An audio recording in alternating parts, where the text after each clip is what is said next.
Hey, how's it going? Thought I'd do another video. It's so nice I decided to come outside, but the other day I did a review on this mirrorless Q10 camera from Pentax.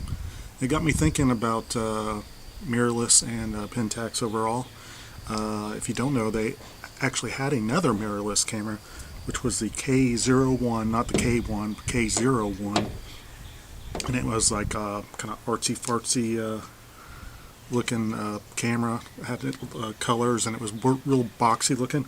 I hadn't actually used that one, and I got online trying to find one fairly cheap, and I hadn't found one yet, but I'm going to buy one of those and do a review on it. But it also got me thinking about that camera and about other mirrorless cameras from Canon and Nikon. You know, they just got into the mirrorless game a while back, but what did they have to do? They had to do a whole different mounting system for it. With that K01, Pentax used their K-mount, their regular K-mount, so it's very feasible for Pentax to make a mirrorless camera, and they wouldn't have to create all these new lenses like Nikon and Canon were having to make.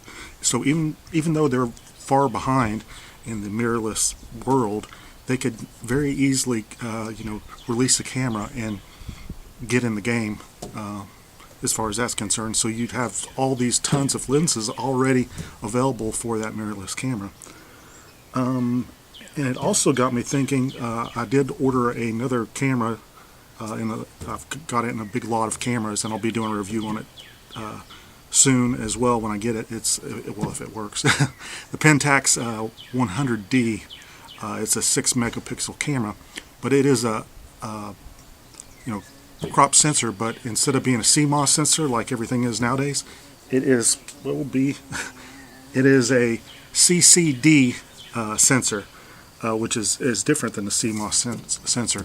Pentax was like one of the last ones to kind of flip over to the CMOS sensor. If you remember, they had a couple of cameras out, and everybody had already switched over to CMOS sensors on their cameras. Apparently the CMOS sensors are a little bit cheaper to make, and they use less power. You can kind of Google the differences. I'm not an expert on the differences between them, but one thing I do know is CMOS sensors, they have that rolling shutter. So if you ever watch a review, when somebody's doing a review on a camera, on the video aspects of it, that's one of the things they'll test is the rolling shutter. They'll move the camera back and forth and see how wavy it gets. CCDs don't have that. So I find it interesting that other camera manufacturers hadn't come out with a mirrorless camera that was a CCD sensor. Maybe there's a reason for that. If you know a camera that is out that has that, leave a comment below. All the camcorders used to be CCD sensors, but now they're all CMOS sensors. I'm going to get stung out here.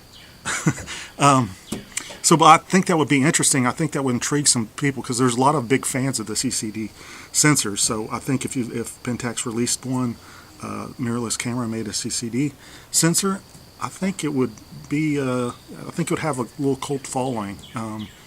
They always have.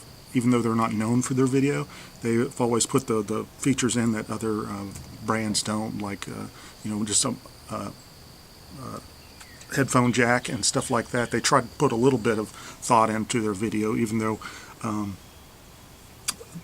no one really looks to them for video. They can also, if they put in a mirrorless, obviously they have to go with a 4K, but and as far as their focusing system, they'd have to work on that. But a lot of people that are getting these mirrorless cameras, they're doing a lot of stuff manual focus. They're getting some of these third-party lenses and older lenses and adapting them to whatever camera they have and trying to get that cinematic look. So it's just something to think about. I was thinking about it. Leave your comments below. I think they would be pretty successful, and I don't think it would take a lot. Well, I don't know, but I don't think it would take a lot of technology for them to make a mirrorless camera, since they already had that K01 out. So yeah, and that K-mount, just with all those different lenses, I think it would appeal to some people when they take a really good look at it when they were considering buying a new camera. So those were my thoughts. leave a comment below. Thanks for watching. Also, I want to give a little shout out. There's a few other people that are starting to do some Pentax videos, and I think you may watch or like their videos as well. One of them is J Bloomfield. I'll link their channels below so you can check them out. And there's Kobie Mercury-Clarke, does some great stuff if you hadn't seen his stuff. And there's also snapppypic. I'll link all those guys below, and you can check out their channels and see if there's some videos on there you may like as well. Thanks for watching.